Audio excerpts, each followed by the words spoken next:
বাংলাদেশের জন্য এই একটা আইন, আর সারা বিশ্বের জন্য গাড়ি গাড়ি চালাবেন, সারা পৃথিবীর জন্য এই সাইন, সব সাইন সারা পৃথিবীর জন্য আছে।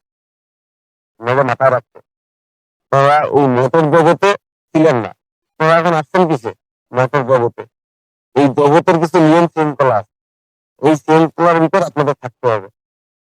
আপনি যেমন থাকবেন, এরকম হাজার ড্রাইভার আছে, তারা এই জগতের মধ্যে এই নিয়মে আছে। আপনি যদি ওই নিয়মের ভিতর না থাকতে পারেন, তাহলে কিন্তু আপনি ড্রাইভারের ভিতরে পড়লেন না।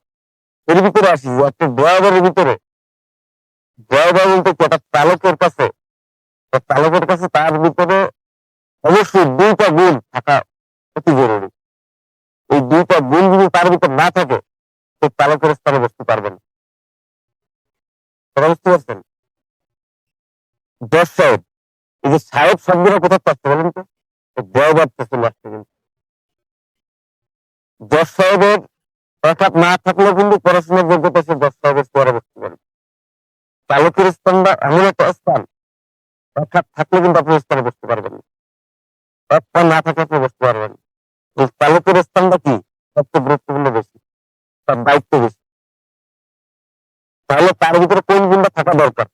তার ভিতরে বিচার বিবেচনা করার যে বুদ্ধি থাকা দরকার, এই জিনিসটা অতি জরুরি দরকার। এরপর চলে আসবেন তার ভিতরে সেক্রিফাইস আছে কিনা।